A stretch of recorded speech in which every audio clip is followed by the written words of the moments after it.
ಸಂದೀಪ್ ಅವರು ಹುತಾತ್ಮರಾದಂತಹ ದಾಳಿಯ ಮಹಾನ್ ಸಂಚುಕೋರ ಅಂತಲೇ ಹೇಳಬಹುದು ರಾಣಾ. ಸೊ ಅವರನ್ನು ಇವತ್ತು ಭಾರತಕ್ಕೆ ಕರೆತರಲಾಗಿದೆ, ಏನು ಹೇಳ್ತೀವಿ? ತುಂಬ ಸ್ಯಾಟಿಸ್ಫ್ಯಾಕ್ಷನ್ ಇದೆ.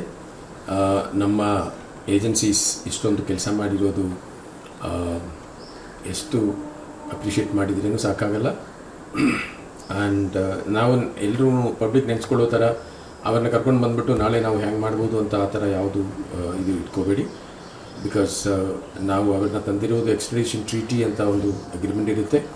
ಆ ಅಗ್ರಿಮೆಂಟ್ ಪ್ರಕಾರ ನಾವು ಅವರಿಗೆ ಏನು ಮಾಡ್ಬೋದು ಏನು ಮಾಡಬಾರ್ದು ಅಂತ ಎಷ್ಟೋ ಕಂಡೀಷನ್ಸ್ ಇದ್ದೇ ಇರುತ್ತೆ. ಆ ಕಂಡೀಷನಲ್ಲಿ ಇದ್ಕೊಂಡು ನಮಗೆ ಏನೇನು ಮಾಡೋಕ್ಕಾಗುತ್ತೋ ಅಷ್ಟು ಮಟ್ಟಕ್ಕೆ ನಾವು ಅವನಿಂದ ಇನ್ಫಾರ್ಮೇಷನ್ ಎಕ್ಸ್ಟ್ರಾಕ್ಟ್ ಮಾಡಿದರೆ ನಮ್ಗೆ ಗೊತ್ತಾಗುತ್ತೆ. Or you can say that ನಮ್ಗೆ ಗೊತ್ತಿದೆ, ಬಟ್ ಇದು ಯಾರು ಮಾಡಿರೋದು, ಏನು ಮಾಡಿರೋದು, ಏನಕ್ಕೆ ಮಾಡಿಸಿರೋದು, ಎಷ್ಟು ಕಾಲ ಇದಕ್ಕೆ ಪ್ಲ್ಯಾನ್ ಮಾಡಿದ್ದಾರೆ, or what was there plan, ಇದೆಲ್ಲ ನಮ್ಗೆ ಗೊತ್ತಾಗೋದು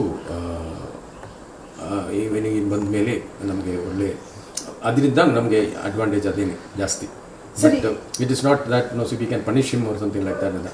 V can punish him because after ಇದೆಲ್ಲ ಕನ್ಕ್ಲೂಡ್ ಆದಮೇಲೆ he was involved in this because of his terrorist activities. ಅಂದರೆ ಇಡೀ ಇಂಟರ್ನ್ಯಾಷನಲ್ ಇವಾಗಲೇ ಆಗಿದೆ, ಒಂದು ಹೆಸರು ಟೆರರಿಸ್ಟ್ ಲಿಸ್ಟಲ್ಲಿ ಇದೆ.